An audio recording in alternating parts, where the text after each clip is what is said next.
In our previous episode, we talked about what it takes to achieve success in NEET.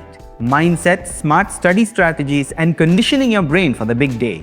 But clearing the exam is only half the battle. What happens once the exam is over? The counselling process, seat allotments, college choices, it's overwhelming, and unfortunately, the most common mistakes are made after the test. Welcome back to Answer Key, your go-to source for expert advice, exam strategies, and everything you need to succeed in your career. Let's kick things off with Insight, where we break down key strategies with the help of subject matter experts. In our second episode, we're turning once again to Rakesh Jain, founder of NEET Navigator. He's an expert who's helped thousands of students navigate not just preparation, but admissions too. So Rakesh, let's start with a simple question. Is there anything that most students misunderstand about the NEET admissions process? One of the common mistakes that I find people do when participating and planning for their medical admission is that they think that they can plan their college. That's not the thing. They can never plan their college where they can get the admission. In fact, a few things that the student and parents must understand is that all admissions in India in any government or private or deemed medical college, that is going to happen only through online counseling. There is absolutely no discretion available with any medical college or any individual in getting you a seat in any medical college. Second thing, they think that the last year cutoff marks is the hallmark of success in the admission counseling, which is not the case. The admissions do not happen on the NEET score. It happens on the All India rank of the child. So marks will have absolutely no relevance. If we take in the last year NEET controversy, 2024, the entire NEET controversy happened because students and parents used to think that in 2023, the last government medical seat was available for 610. So they thought that if we get in anything above 610, we should be able to get a government medical seat. But in 2024, the merit was very, very differently placed, and the last MBBS seat in the government medical college was allotted to a student who scored 652 marks. So I always suggest to the students that you should have very, very clear milestones. The first milestone that you should look for is how are you preparing yourself for the NEET UG exam performance? Because better your performance is, the better your scores will be.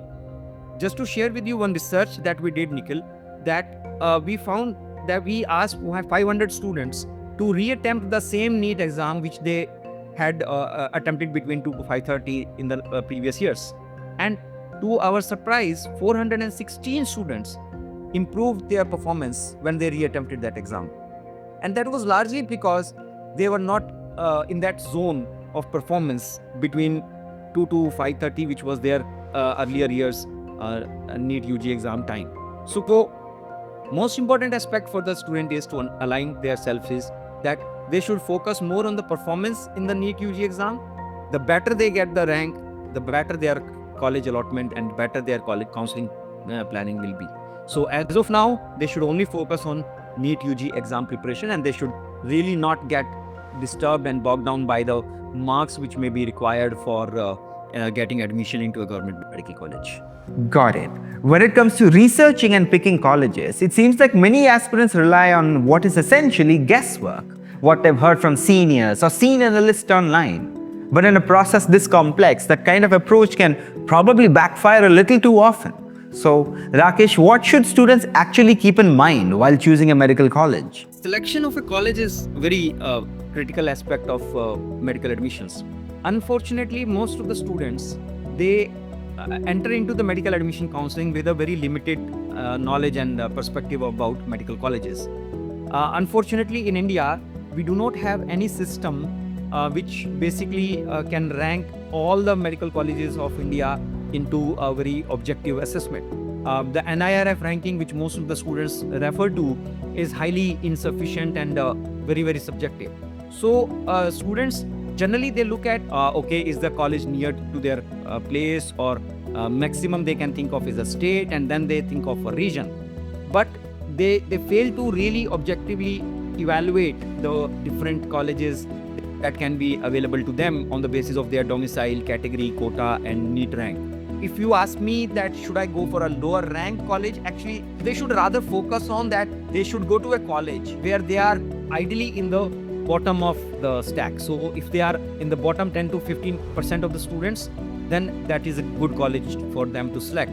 If they are in the top of the merit list in that college, that means they could have been into a better college than they have taken up. So for the medical admission, I always say that medical admission is not about your choices, it is about the options. You should be very, very aware of the multiple options that you have, and then you should be able to make a very objective evaluation of the different options of the medical colleges and then make the right choice. All that is enough to make anyone's head spin. No wonder students have so many questions. Which brings us to our favorite segment, Ask an Ace.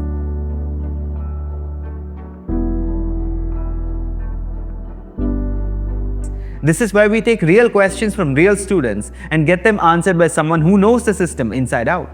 The most upvoted question we received for today's episode is a little heavy.